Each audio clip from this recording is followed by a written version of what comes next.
That moment still replays in my mind. Her shaky voice over the phone. The sound of rain tapping against my apartment window in Kuala Lumpur. And the heavy silence that followed after she said those words. Stolen. It felt unreal. My car wasn't fancy, just a silver Honda Civic, a little scratched at the sides, but it was mine. I'd worked 3 years for it. Every morning before I left for work overseas, I used to wipe the windshield myself, humming as the city of Lahore woke around me. That car carried me through every chapter of my 20s, my first job, my heartbreaks, my mother's hospital visits. I trusted my sister with it because she was family. Aisha and we were only 2 years apart. She was the loud one, the impulsive one. The one who'd always say, "Relax, it's not that deep." And me? I was the planner. The worrier. Maybe that's why I'd always cleaned up her messes. Maybe that's why, when I handed her my car keys before flying out, I said, "Take care of it like it's me." And she laughed. "It's just a car, Hina." It wasn't just a car. But I didn't say that. Back then my life felt stable, even hopeful. My overseas contract was finally paying off. I'd rented a small one-room apartment near the city center, with a view of the monorail and a tiny balcony where I grew basil and mint in chipped cups. I worked in accounts for a textile firm, long hours, endless spreadsheets, but it was honest work. I sent money home every month. To help Mama with bills, to cover Aisha's university tuition, and sometimes, just to surprise them with something small. We weren't a perfect family, but we were close, or at least I thought so. Aisha and I used to have these late-night video calls where she'd show me what she cooked for dinner or complain about the cat scratching the sofa. She had this way of making chaos sound funny. I loved that about her. So when she called one humid afternoon, crying, saying she parked the car outside a friend's house and it was gone when she came out, I didn't think twice. I remember asking, "Did you report it?" She sniffled. "Of course I did. Police said they'll check CCTV.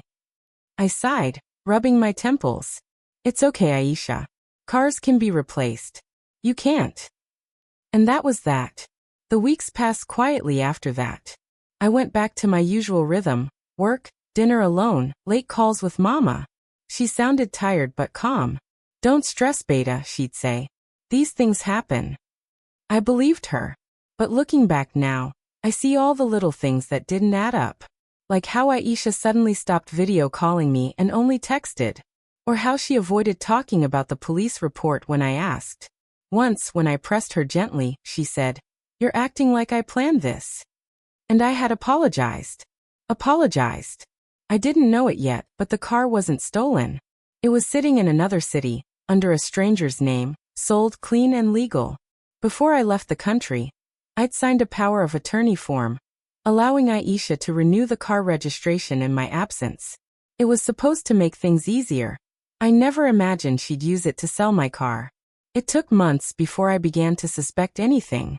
The first clue came in a form of a bank message, not to me, but to Mama. One evening, she mentioned casually over the phone, "Aisha has been helping me a lot lately. I don't know where she's getting the money from, but she even paid the gas bill in advance."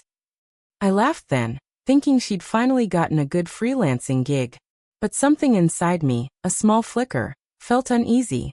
I brushed it off. Because you don't question the people you love. Not when they've seen you cry, shared your childhood bed, eaten from the same plate. But family, I've learned, can break you in ways strangers never could. 3 months later, my overseas contract ended. I packed my life into 2 suitcases, said goodbye to the tiny balcony garden, and boarded the flight home. I was excited. I missed everything.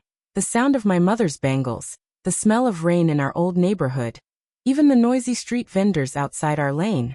Aisha was supposed to pick me up from the airport, but she didn't show. Instead, she texted, "Sorry, something came up. Take a cab." Odd, but I brushed it off. When I reached home, Mama hugged me tight, longer than usual, and I smelled the familiar scent of rosewater on her dupatta. The house looked the same, except for one thing. The car keys were not hanging on their hook by the door.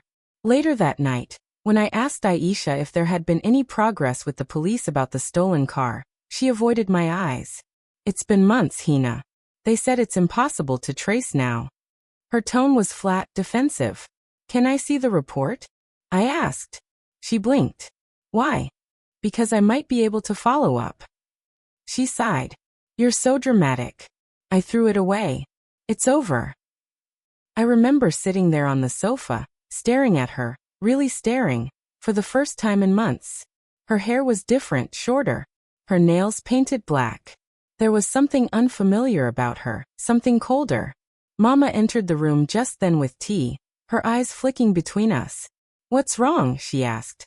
"Nothing," Aisha said quickly. "Just tired." I dropped it that night. But my gut told me the story wasn't over.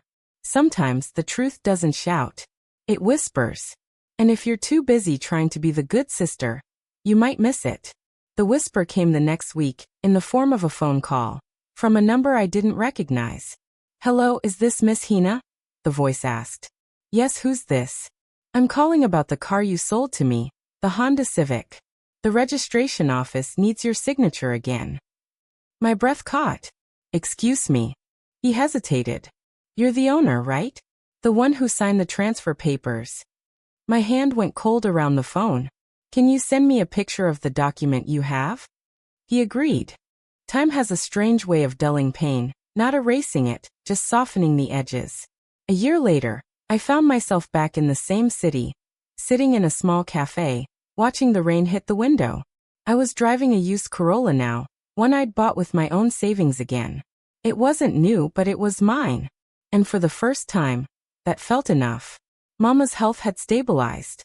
She'd started walking again, slowly, with her favorite rose-colored shawl over her shoulders. Aisha had taken a job in another town, far enough to give both of us breathing space. She'd been sending small payments every month. Not because I asked, but because she wanted to make amends. Forgiveness, I've learned, isn't a one-time decision. It's something you choose again and again, every time anger tries to visit. I still remember the last message Aisha sent me. "I know sorry isn't enough, but I'm learning one mistake at a time. Thank you for not giving up on me completely." I stared at that message for a long time. And then I replied, "Take care of yourself. That's all I want." Sometimes people hurt us not because they hate us, but because they're desperate, scared, or lost in ways we don't understand. That doesn't excuse what they do, but it reminds us they're human too. I lost my car, yes, but I gained something quieter. A kind of strength I didn't know I had. The strength to say no without hate. To walk away without slamming the door. To start over without needing anyone's permission. When people ask me about that time, I don't tell them it was a story about a car. I tell them it was about trust, and how fragile it is, even in families built on love. Because sometimes the people we'd hand our hearts to without question are the same ones who test its limits. Now, whenever I drive, I keep one rule for myself. Never let the road ahead be shaped by what someone else took from you. Aisha and I speak sometimes, short, cautious conversations. Birdais, holidais, mamas kekups. We're not the same as before, but there's a thread, thin but still there. Maybe that's all forgiveness really is. The decision to keep that thread from breaking completely. If I could go back to that day, the day I handed her my car keys and said, "Take care of it like it's me," I wouldn't change my words. Because she did teach me to take care of something like it was me, my peace, my boundaries, my trust. And I guard those fiercely now. There's one moment I still remember clearly. It was a few months after everything had settled, and Mama asked me to drop her at the doctor's. As we drove, she reached over and touched my hand. "She's your sister, Hina," she said softly. "Don't let one mistake erase all the love." I nodded, watching the road ahead. "Maybe," I said. "But love needs honesty, Mama. Otherwise, it's just habit." She smiled faintly. "Then teach her what honesty looks like. Not through anger, but through example." That night, I thought about those words. Maybe that's the real test of family. Not who's right or wrong, but who chooses to be kind even after being hurt. And so, I decided to let go. Not for Aisha's sake. For mine. Now, when I sit by my window at night, listening to the hum of the city, I sometimes think about that silver Civic, where it might be, who might be driving it, whether they roll down the windows to feel the wind like I used to. And strangely, I don't feel anger anymore. Just a quiet sense of closure. Because the truth is, the things we lose, cars, money, even trust, they all come back in some form. But the lessons they leave behind? Those stay forever. I learned that forgiveness doesn't mean pretending nothing happened. It means refusing to let what happened define who you become. I don't know if my sister and I will ever be as close as we once were. But I do know this. Some bridges aren't meant to burn. They're meant to be rebuilt, slowly, one plank at a time. So if someone you love has broken your trust, ask yourself, is it better to hold on to the pain, or to let go and hold on to your peace? Would you have forgiven her, if it were your sister? Tell me in the comments. And if my story reminded you of your own, don't forget to subscribe. Sometimes, healing begins by sharing.